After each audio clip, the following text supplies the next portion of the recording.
Oh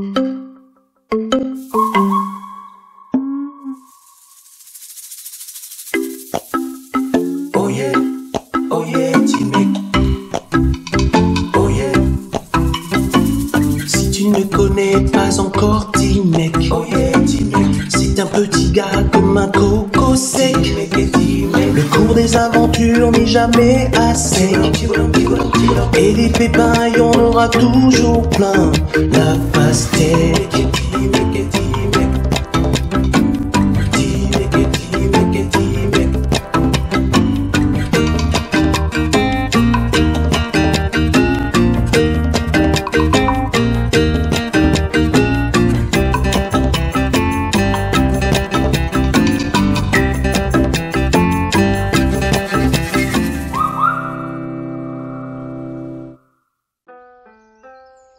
Les Bancouliers et les Coléoptères étaient deux clans qui vivaient dans la haute vallée. Les Bancouliers cultivaient leurs champs avec beaucoup d'attention.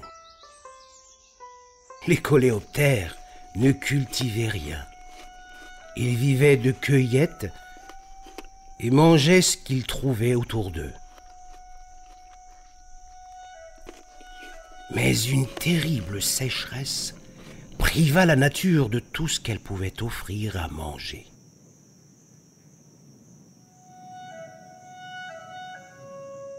Une nuit, les insectes franchirent la rivière.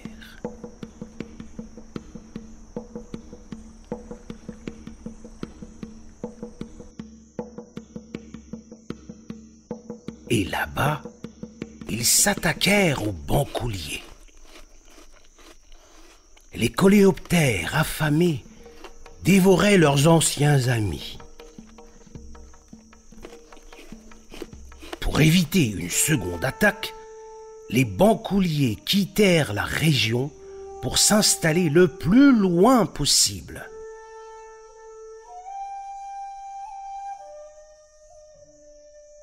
Molucana, le Bancoulier, était resté dans la haute vallée.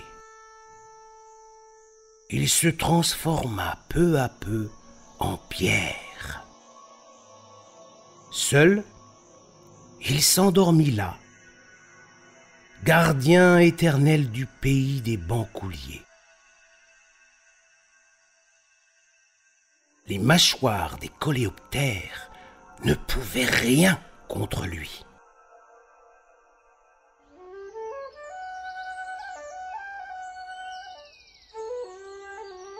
Un jour, un petit rat tout rouge eut pitié de Molucana, pétrifié.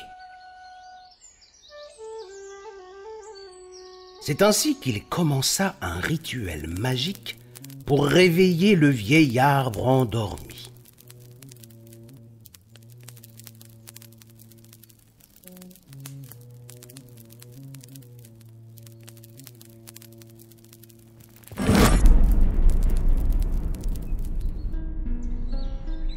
Au village de Petit Mec, la chaleur avait envoyé les enfants au bord d'un trou d'eau.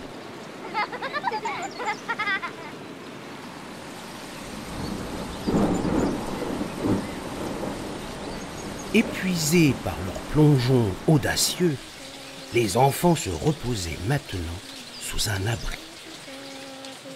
Soudain, une étrange fumée enveloppa Petit Mec.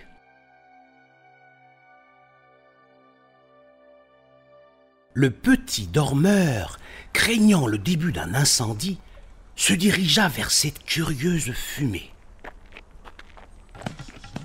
Un petit rat arriva à pleine vitesse. Il se jeta dans les bras de Petit Mec. « Que se passe-t-il » demanda le petit garçon. « Où est l'incendie? Je ne vois aucune flamme. »« Un incendie ?» s'exclama le petit rat. « Pire qu'un incendie, j'ai réveillé l'arbre de pierre. Je pensais bien faire. Il est furieux, il va nous écraser, il va nous écraser. » Des pas lourds et puissants se firent entendre derrière la forêt. Vite, il faut s'enfuir. Cache-moi, cache-moi. Hurla le petit rat. Influencé par le rat, Petit Mec se mit à courir plus vite qu'il n'avait jamais couru.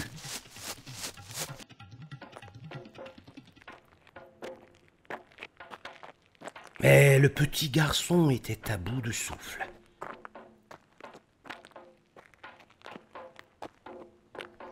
Les deux fuyards attendaient en tremblant.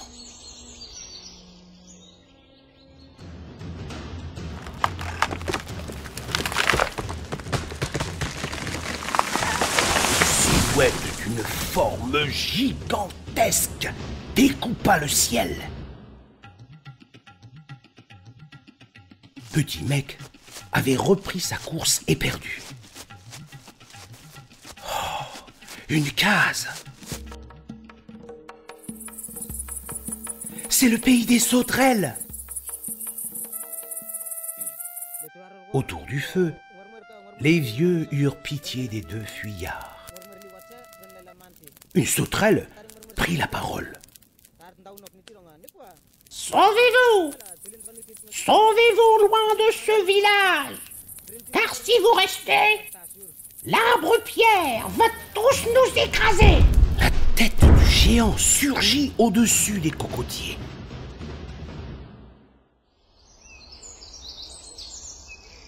Les sauterelles ne pouvaient rien pour Petit Mec et le rat.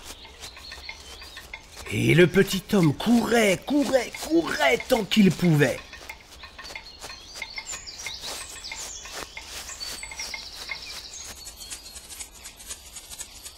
Au village des Perruches, les deux malheureux furent reçus avec chaleur. Du haut de leurs branches, les vieux écoutaient la terrible histoire du petit rat et de l'arbre-pierre.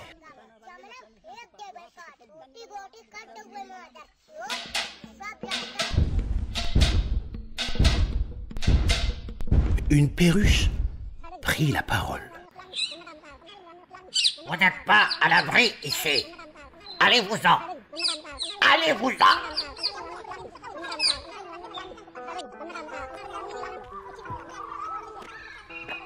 Personne ne pouvait ou ne voulait aider les deux malheureux. Petit Mec et le rat bondissaient à la lueur de la lune. Une case, peut-être de l'aide, enfin! C'est le village des corbeaux. Le rat demanda alors à Petit Mec de surveiller les alentours. Les corbeaux accueillirent dignement le petit rat auprès de leur feu. Corbeau, Corbeau, aidez-moi. Supplia le petit rat, et il raconta son histoire. Le vieux corbeau, qui était malin et généreux, dit au petit rat qu'il existait une magie pour se débarrasser du géant. Tu vas combattre l'arbre-pierre? Questionna le petit rat. Pour vaincre, il faut combattre ses peurs, lui répondit le corbeau. Assieds-toi. Petit Mec était monté tout en haut d'un cocotier.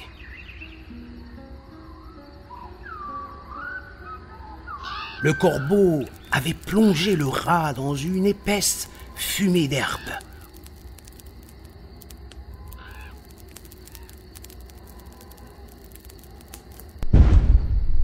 Le géant approchait de Petit Mec.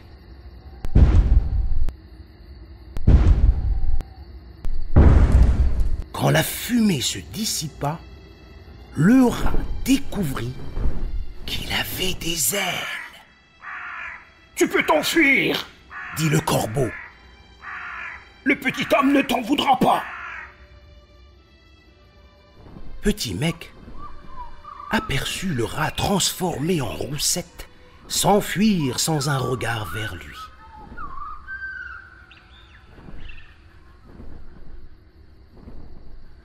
Le petit homme se retrouvait bien seul au milieu de la nuit.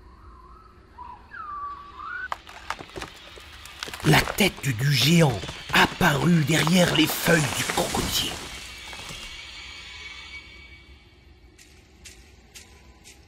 Le corbeau se posa derrière Petit Mec. « Oh, que cherches-tu » demanda le corbeau au géant. « Je me suis perdu » répliqua l'énorme tas de pierres. Une fumée magique m'a réveillé, mais mes yeux sont toujours dans un autre monde. Je suis perdu, loin de chez moi. C'est ainsi que Petit Mec proposa au vieux bancoulier de le raccompagner jusqu'à ses racines lointaines.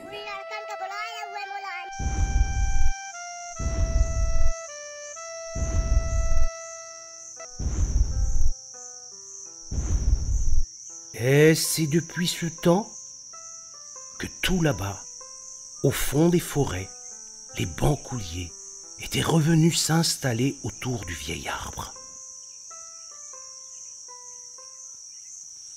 Le grand-père écouta l'histoire de son petit-fils jusqu'au bout. Puis, il prit la parole. Les choses inconnues peuvent parfois nous inquiéter. Il vaut mieux essayer de les comprendre. Cela nous rend toujours plus forts.